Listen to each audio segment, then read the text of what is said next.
ফেসবুকে মহানবী হযরত মুহাম্মদ সাল্লাল্লাহু আলাইহি সাল্লামকে অবমাননার অভিযোগ তুলে রংপুরের গঙ্গাচড়া হিন্দুপাড়ায় যে বাড়িঘর ভাঙচুরের ঘটনা ঘটেছে এবং এখনো অবধি কাউকে শনাক্ত করতে পারেনি পুলিশ। যদিও 4 জনকে গ্রেপ্তার করা হয়েছে এমন একটি তথ্য আমরা জানতে পাচ্ছি। বাকি আলাপটা জানতে চাই, রংপুর থেকে যুক্ত হচ্ছে সহকর্মী শাহবাজিদ আহমেদ।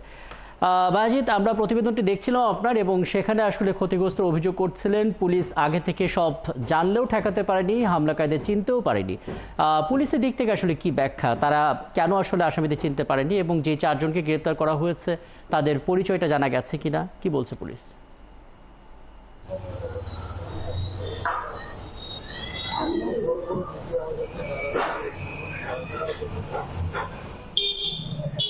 রাকিব, পুলিশ কিন্তু এই ঘটনার একটা বিস্তারিত ব্যাখ্যা দিয়েছেন এবং এই ঘটনা ইতিমধ্যে কিন্তু অবস্থা অনেকটাই স্বাভাবিক হয়ে এসেছে এবং বাড়ি ঘরগুলো নির্মাণ করা হয়েছে।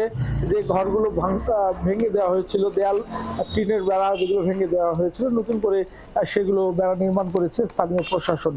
তবে একটি বিষয়, গতকালকে মামলা করা হয়েছে, যারা হামলা ভাঙচুর করেছে তাদের 1200 জনের নাম দিয়ে 1200 জনের নামে মামলা হয়েছে। এর মধ্যে 5 জনকে আটক করা হয়েছে এবং এই যাদেরকে আটক করা হয়েছে তাদেরকে গ্রেফতার দেখিয়ে আজকে আদালতে প্রেরণ করা হবে কিছুক্ষণের মধ্যে। এবং এছাড়াও আজকে কিন্তু এই ঘটনা দেখতে আসবেন মানবাধিকার কমিশনের চেয়ারম্যান এবং বাংলাদেশ হিন্দু বৌদ্ধ খ্রিস্টান ঐক্য পরিষদের নেতারা।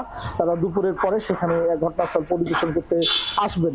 এবং পাশাপাশি আপনাকে জানিয়ে রাখি, এই ঘটনা কিন্তু স্থানীয় প্রশাসন, পুলিশ প্রশাসন অত্যাধিক গুরুত্ব দিয়ে এটি দেখছেন।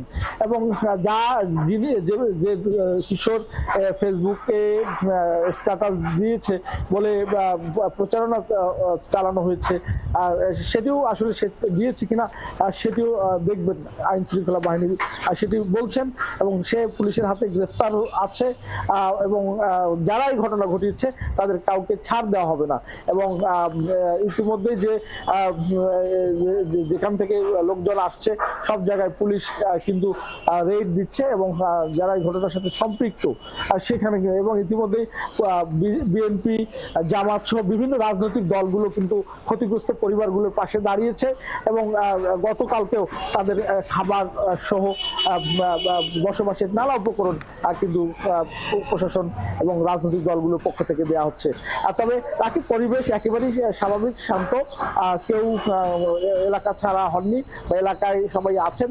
এবং বুঝতে পারছি বাজিদ, নিশ্চয়ই পরে যখন আপনার সঙ্গে কথা হবে তখন আপনার মাধ্যমে সরাসরি সেই ভুক্তভোগীদের পরিবারটিকে আমরা হয়তো দেখতে পারবো এবং কিভাবে আসলে পুনর্নির্মাণ করছে তাদের বাড়িঘর প্রশাসন সেটি হয়তো দেখে নিতে পারবো। আমাদের সঙ্গে যুক্ত হয়েছিলেন সহকর্মী শাহবাজিদ আহমেদ।